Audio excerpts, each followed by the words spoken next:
ಸಿದ್ಧಾರೂಢ ಸ್ವಾಮಿಗಳು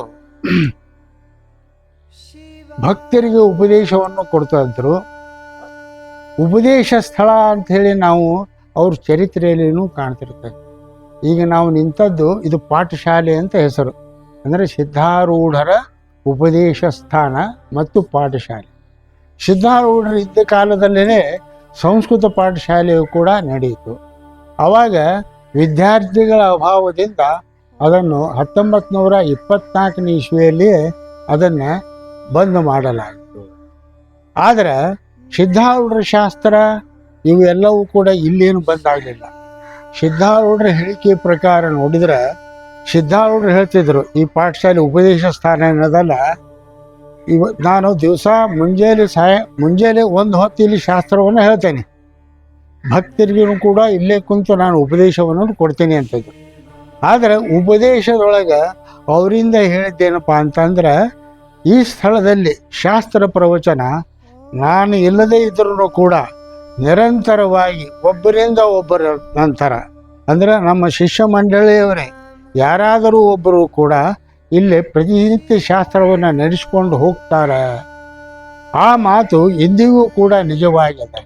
ಸಿದ್ಧಾರೂಢರು ಕಾಲವಾಗಿ ಈಗ 94 ವರ್ಷ ಆದ್ರೂ ಕೂಡ ಈ ಸ್ಥಳದಲ್ಲಿ ಪ್ರತಿನಿತ್ಯ ಬೆಳಿಗ್ಗೆ ಮತ್ತು ಸಾಯಂಕಾಲ ಕೂಡ ಶಾಸ್ತ್ರ ಪ್ರವಚನ ನಡೀತದೆ. ಇನ್ನು ಶಾಸ್ತ್ರ ಪ್ರವಚನದೊಳಗೆ ಸಿದ್ಧಾರೂಢರ ವೈಶಿಷ್ಟ್ಯ ಏನಪ್ಪ ಅಂತಂದ್ರೆ, ನಿಜಗುಣರ ಶಾಸ್ತ್ರ. ಅಂದರೆ ನಿಜಗುಣರ ಶಾಸ್ತ್ರ ಅಂತಂದ್ರೆ ವೇದಾಂತ ಗ್ರಂಥಾವಳಿ, ಷಟ್ಶಾಸ್ತ್ರಗಳು ಅಂತ ಹೇಳ್ತಿರ್ತಾರೆ.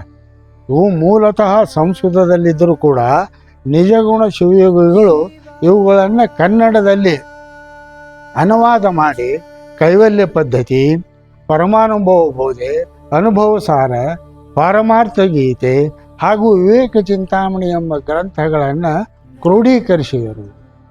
ನಿಜವಾಗಿ ಸಿದ್ಧಾರೂಢರ ಈ ವೇದಾಂತ ಏನದಲ್ಲ, ಅಂದರೆ ನಿಜಗುಣರ ವೇದಾಂತ ಶಾಸ್ತ್ರ ಸಿದ್ಧಾರೂಢರಿಂದಲೇ ಪ್ರಖ್ಯಾತಿಯನ್ನು ಹೊಂದಿತು. ಸಿದ್ಧಾರೂಢರ ಉಪದೇಶದಿಂದಲೇ ಸಿದ್ಧಾರೂಢರು ಹೇಳಿದಂತಹ ನಿಜಗುಣ ಗ್ರಂಥದಲ್ಲಿ ಹೇಳಿದಂತಹ ತತ್ವವೇ ಕೂಡ ಇಲ್ಲಿಂದಲೇ ಪ್ರಚಾರ ಆಯಿತು. 1912ರಿಂದ 14ನೇ ಇಸ್ವಿಯಲ್ಲಿ ಈ ಪಾಠಶಾಲೆ ಅಥವಾ ಉಪದೇಶ ಸ್ಥಾನ ಅಂತ ಹೇಳಿ ರಚನಾ ಮಾಡಲಾಯಿತು, ಅಂದರೆ ಕಟ್ಟಲಾಯಿತು ಅಂತೇಳಿ. ಇದು ಹೆಂಗೈತಪ್ಪ ಅಂತಂದ್ರೆ ಹಳೆ ಶೈಲಿ. ಅವಾಗ ಮಳೆಗಾಲ ಜಾಸ್ತಿ, ಈ ಸುತ್ತಲೂ ಯಾರು ಜನ ಬರ್ತಾ ಇರಲಿಲ್ಲ. ಇದು ಹೆಂಗಪ್ಪ ಅಂತಂದ್ರೆ ಈ ಕಟ್ಟಡ ಶೈಲಿಯನ್ನು ನಾವು ಶಿರ್ಸಿ ಕಡೆಯೂ ಕೂಡ ನೋಡ್ಬೋದು. ಅಂದರೆ ದೊಡ್ಡ ಗವಾರ ಇದ್ದಂಗೆ. ಅಂದ್ರೆ ಸಾಯಂಕಾಲ ಆದ ತಕ್ಷಣ ಮುಖ್ಯ ಬಾಗಿಲವನ್ನು ಮುಚ್ಚಿಬಿಡ್ತಿದ್ರು. ಆದರೆ ಒಳಗೇನೈತಪ್ಪ ಅಂತಂದರೆ ಇಳ್ಕೊಳ್ಳಿಕ್ಕೆ ಕಟ್ಟೆಗಳು ಇವು ಮತ್ತು ವಿಶಾಲವಾದ ಸ್ಥಳ ಮತ್ತು ಬೆಳಕು ಪ್ರಕಾಶ ಬರುವಂತಹ ವಿಶೇಷವಾದಂತಹ ಸ್ಥಳದಿಂದ ಕೂಡಿತ್ತು ಅಂತೇಳಿ. ಇದು ಆವರಣ ಹೆಂಗೈತಪ್ಪ ಅಂತಂದ್ರೆ ನಾವು ಸುತ್ತಲೂ ನೋಡ್ಬೋದು. ಸಿದ್ಧಾರೂಢರು ಉಪದೇಶ ಮಾಡ್ತಿದ್ರೆ ಸುತ್ತು ಕಟ್ಟೆಯಲ್ಲಿ ಮತ್ತು ಸಾಯಂಕಾಲ ಈ ಆವರಣದಲ್ಲಿ ಜನರು ಕುಳಿತುಕೊಂಡು ಸಿದ್ಧಾರೂಢರ ಉಪದೇಶ ಮತ್ತು ಪೂಜೆಯನ್ನು ಕೂಡ ಇಲ್ಲಿ ನಿಂತುಕೊಂಡು ನೋಡ್ತಾ ಇದ್ರು.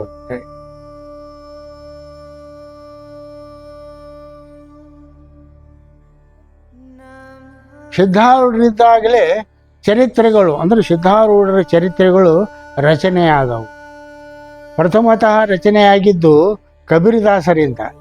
ನಂತರ ಅದು 1909ನೇ ಇಸ್ವಿಯೊಳಗೆ ಇದಾಗಿತ್ತು.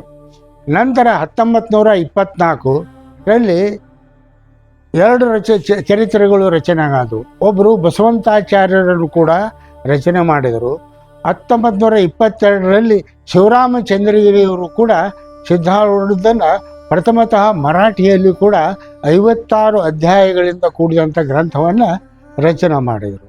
ಇನ್ನು ಬಸವಂತಾಚಾರ್ಯರು ಕೂಡ ಚರಿತ್ರೆ ರಚನೆ ಮಾಡಬೇಕಾದ್ರೆ ಸಿದ್ಧಾರೂಢರು ಈ ಸ್ಥಳದಲ್ಲಿ ಕುಳಿತುಕೊಂಡು ಈ ಕಂಬದ ಹತ್ತಿರ ಆ ಬಸವಂತಾಚಾರ್ಯರನ್ನ ಕರೆದು ಅವರ ನಾಲಿಗೆಯ ಮೇಲೆ ಓಂಕಾರವನ್ನು ಬರೆದು, ನಿನ್ನಲ್ಲಿ ಕವಿತಾ ಸಾಮರ್ಥ್ಯ ಚೆನ್ನಾಗಿದೆ, ನೀನು ಗುರುವಿನ ಚರಿತ್ರೆಯನ್ನು ನಿರರ್ಗಳವಾಗಿ ರಚನೆ ಮಾಡ್ತೀವಿ ಅಂಥೇಳಿ ಆಶೀರ್ವಾದವನ್ನು ಕೊಟ್ಟರು ಅಂತ ನಾವು ಚರಿತ್ರೆಯಿಂದನೂ ನಾವು ಕೇಳ್ತಾ ಇರ್ತೇವೆ. ಇದೇ ಸ್ಥಳ ರಚನೆ ಮಾಡೋಕ್ಕೆ ಸ್ಫೂರ್ತಿ ಕೊಟ್ಟಂಥ ಸ್ಥಳ ಇದು ಆಗಿದೆ. ಬಸವಂತಾಚಾರ್ಯರಿಗೆ ಆಶೀರ್ವಾದ ಅಂತ ಸಿಕ್ಕಂಥ ಸ್ಥಳವೇ ಇದು ಆಗಿದೆ. ಇನ್ನು ಸಿದ್ಧಾರೂಢರಿದ್ದ ಕಾಲದಲ್ಲಿಯೇ ಭಾಗವತ ಪುರಾಣವು ಕೂಡ ಇಲ್ಲಿ ವಾಚನವಾಗುತ್ತಿತ್ತು. ಅಂದರೆ ಶಂಕರ ಭಟ್ರು ಇವರು ಕೂಡ ಮಿಸಿರಿಕೋಟೆಯವರೇ. ಶಂಕರ ಭಟ್ರು ಮತ್ತು ವಿರೂಪಾಕ್ಷ ಭಟ್ರು ಇವರೆಲ್ಲ ಹಳೆ ಹುಬ್ಬಳ್ಳಿಯ ಬ್ರಾಹ್ಮಣ ಮನೆತನದವರು. ಆದರೆ ಈ ಕಾರ್ತಿಕ ಮಾಸದಲ್ಲಿ ಭಾಗವತ ಪುರಾಣವನ್ನು ಸಿದ್ಧಾರೂಢರಿದ್ದ ಕಾಲದಲ್ಲಿ ಅದನ್ನು ಪ್ರಾರಂಭ ಮಾಡಿದರು. ಈಗಲೂ ಕೂಡ ಕಾರ್ತಿಕ ಮಾಸದಲ್ಲಿ ಭಾಗವತ ಪುರಾಣ ಪ್ರಾರಂಭವಾಗ್ತದೆ. ಇಲ್ಲಿ ಪ್ರಾತಃ ಕಾಲ ಮತ್ತು ಸಾಯಂಕಾಲ ಈ ಭಾಗವತ ಪುರಾಣ ನಡೆಯುತ್ತದೆ. ಆ ಪುರಾಣ ಪ್ರಯೋಜನಕವಾಗಿ ಇಲ್ಲಿ ಕೃಷ್ಣಮೂರ್ತಿಯನ್ನು ನಾವು ನೋಡಬಹುದು. ಇದೊಂದು ತಗೊಂಡು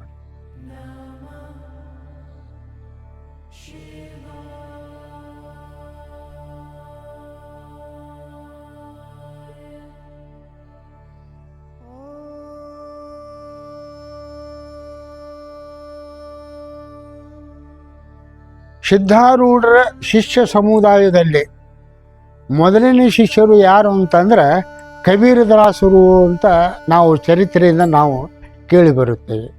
ಕಬೀರದಾಸರು ನಿಜವಾಗಿಯೂ ಕೂಡ ನಾವು ಈಗ ಜಾತಿ ಪದ್ಧತಿ ಹೇಳ್ತೇವೆ, ಖರೆ ಮುಸ್ಲಿಮರಾದರೂ ಆದ್ವಾದಿ ಸಂಸ್ಥಾನಿಕರಾಗಿದ್ದರು. ವೇದಾಂತವನ್ನು ತಿಳಿದಂಥವರಾಗಿ ಗುರು ಶೋಧನೆಗಾಗಿ ಹುಬ್ಬಳ್ಳಿಗೆ ಬಂದು ಸಿದ್ಧಾರೂಢರ ಶಿಷ್ಯತ್ವವನ್ನು ಪಡೆದರು.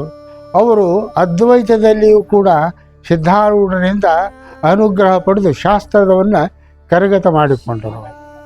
ಇನ್ನು ಪಾಠಶಾಲೆಯಲ್ಲಿ ಇರುವಂತಹ ಸ್ಥಳ ಯಾವುದಪ್ಪ ಅಂತಂದ್ರೆ ಅವರು ವಾಸವಾಗಿದ್ದಿರುವಂತಹ ಸ್ಥಳವೇ ಇದು ಕಬೀರದಾಸರ ವಾಸಸ್ಥಳ.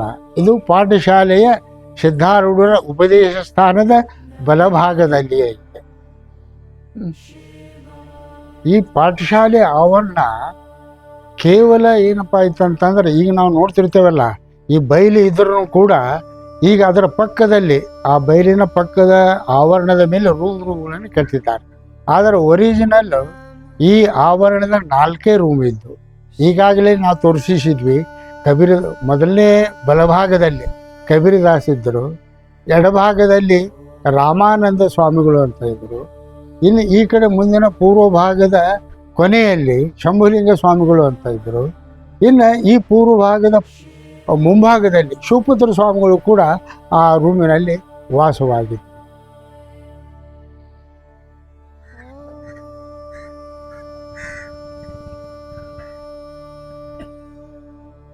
ಈಗ ನಾವು ಸಿದ್ಧಾರೂಢ ಮಠದ ಆವರಣದಲ್ಲಿರುವಂತಹ ಉಗ್ರಾಣದ ಕಾರ್ಯಾಲಯದ ಮುಂದೆ ಇರುತ್ತೇವೆ. ಇದು ಅತ್ಯಂತ ಹಳೆಯ ಕಟ್ಟಡ. ಈಗಿದು ಉಗ್ರಾಣ ಕಾರ್ಯಾಲಯವಾದರೂ ಕೂಡ ಇದು ಸಾರ್ವಜನಿಕ ಸ್ವತ್ತು ಅಂತ ಹೇಳಿ ಟ್ರಸ್ಟ್ ಕಮಿಟಿ ಅಂತ ಏನು ರಚನೆ ಆಯ್ತಲ್ಲ, ರಚನೆ ಮಾಡಿದ ಮೇಲೆ ಈ ಭಾಗವನ್ನು ಕಾರ್ಯಾಲಯವನ್ನಾಗಿ ಮಾಡಿಕೊಂಡ್ರೆ, ಅಂದರೆ ಮಠದ ಆಫೀಸು ಅಂತ ರಚನೆ ಆಯಿತು. ಈ ಆಫೀಸಿನಲ್ಲಿಯೇ ಇದೇ ಆಫೀಸಿನಲ್ಲಿಯೇ ಪತ್ರೋತ್ತರ ವ್ಯವಹಾರಾದಿಗಳು ಬಂದಂತಹ ಸರ್ಕಾರಿ ಅಧಿಕಾರಿಗಳೇ ಆಗಲಿ ಅಥವಾ ಇಲ್ಲಿ ನಡೀತಿತ್ತು ಅಂತೆ. ಅದು ಈಗ ಬದಲಾವಣೆ ಹೊಂದಿಕೊಂಡು ಅದು ಕೈಲಾಸ ಮಠದ ಪಕ್ಕದಲ್ಲಿರುವಂತಹ ಹೊಸ ಕಟ್ಟಡಕ್ಕೆ ಸ್ಥಳಾಂತರವಾಗಿದೆ. ಇದು ಹಳೆಯ ಕಾರ್ಯಾಲಯ. ಈಗ ನಾ ಹೇಳಿದಂತಹ ಕಾರ್ಯಾಲಯವು ಹೆಂಗೆ ನಿರ್ವಹಣೆ ಮಾಡ್ತಿತ್ತು ಅಂತಂದ್ರೆ 1962ನೇ ಇಸವಿ ಮೇ ತಿಂಗಳ 13ರಂದು ಗುರುನಾಥಾರೂಢ ಸ್ವಾಮಿಗಳ ದೇಹಾಂತವಾಯಿತು. ಇನ್ನು ಅವರ ದೇಹಾಂತವಾದ ಮೇಲೆ ಅವರ ಸಮಾಧಿಯನ್ನು ಎಲ್ಲಿ ಮಾಡಬೇಕು, ಯಾವ ರೀತಿಯಾಗಿ ಗುಡಿ ಕಟ್ಟಬೇಕು, ಅವರ ಸ್ಮಾರಕವನ್ನು ಎಲ್ಲಿ ರಚನೆ ಮಾಡಬೇಕು ಅಂಥೇಳಿ ಪರ್ಮಿಷನ್ ಸಲುವಾಗಿ ಮೇಲಾಧಿಕಾರಿಗಳು ಅಂದರೆ ಮಠದ ಉಚ್ಚ ಅಧಿಕಾರಿಗಳಾದಂತಹ ಡಿಸ್ಟ್ರಿಕ್ಟ್ ಜಡ್ಜ್ ಸಾಹೇಬರು ಈ ಆಫೀಸಿನಲ್ಲಿಯೇ ಬಂದು ಕುಳಿತುಕೊಂಡು ತಮ್ಮ ನಿರ್ಣಯವನ್ನು ಕೂಡ ಇಲ್ಲಿ ಪ್ರಕಟ ಮಾಡಿದರು. ಈ ನಿರ್ಣಯ ದಿನಾಂಕ 13/5/1962ನೇ ಇಸವಿ ರವಿವಾರ ಸಾಯಂಕಾಲ 10 ಗಂಟೆಗೆ ಇಲ್ಲಿ ನಿರ್ಣಯವನ್ನು ಕೊಟ್ಟು ಅವರು ಮುಂದಿನ ಕಾರ್ಯವನ್ನು ನಡೆಸಲಿಕ್ಕೆ ಅನುಮತಿಯನ್ನು ಕೊಟ್ಟು ಹೋದರು. ಇದೇ ಸ್ಥಳ ಇದು.